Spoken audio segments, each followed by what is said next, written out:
Aujourd'hui, je vais effectuer les contrôles de vérification des systèmes d'assainissement sur l'île d'Aix. L'assainissement non collectif, c'est en fait quand les particuliers sont dans des zones du département où il n'y a pas la mise en place d'un système d'assainissement collectif, c'est-à-dire un réseau de tout à l'égout qui récupère les eaux usées des habitations. Ils sont obligés d'avoir leur propre système. Alors moi, mon métier, un technicien contrôleur d'assainissement individuel, c'est d'aller voir les particuliers pour justement m'assurer que ce système de traitement qui est installé, tout d'abord est complet, voir s'il correspond aux normes qui ont été mises en place, et dans un second temps, s'assurer que les ouvrages sont toujours en bon état, c'est-à-dire qu'ils sont sécurisés pour les particuliers. Ok, bon, on a les parois qui sont encore bien lisses. On va passer donc chez les particuliers, venir se présenter, rappeler le cadre de nos visites pour que les particuliers, même si on communique en amont, soient bien au courant de la raison de notre venue. Ensuite, si tout est accessible, on va accéder aux ouvrages, faire le tour du système, essayer de comprendre un petit peu son fonctionnement. D'accord. Parce que moi, là, j'ai et à un moment donné, il y en avait 3. Mais on a fait des travaux intérieurs et il n'y en a plus que 2. D'accord, c'était ma question parce que j'avais 3 tuyaux. Oui. S'assurer que tout est bien accordé, que tout fonctionne correctement, que les ouvrages sont en bon état et ne présentent aucun risque pour les particuliers. Une fois qu'on a fait le tour, on regarde les documents que possède le propriétaire pour voir s'il n'y a pas quelques compléments d'informations qu'on peut obtenir.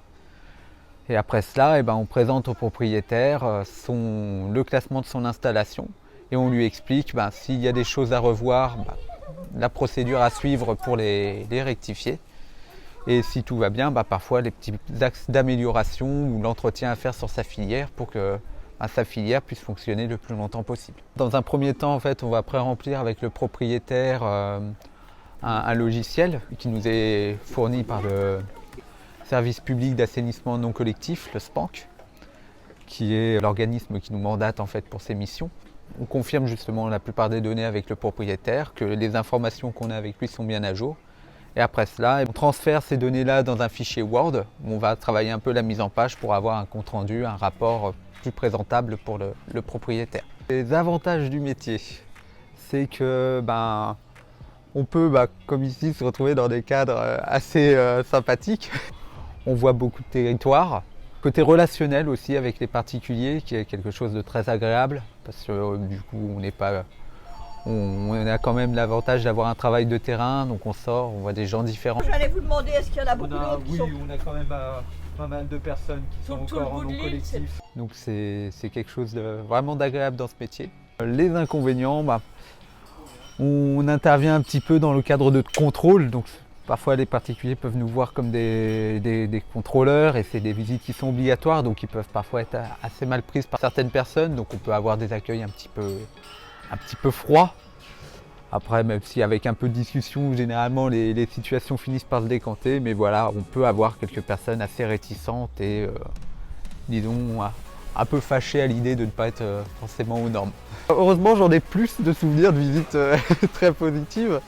Rien que récemment, une personne qui avait sa fosse dans un mauvais état et qui m'attendait un petit peu en disant super parce que ça fait longtemps que je veux faire quelque chose et là au moins j'ai un avis d'un professionnel qui va me dire concrètement ce que je dois faire pour avoir un système correct. Ou même encore pour donner un deuxième cas, une personne qui venait de Paris, qui avait toujours été en collectif, qui venait d'acheter sa maison et qui n'avait aucune idée de comment fonctionnait le système qu'il avait en place.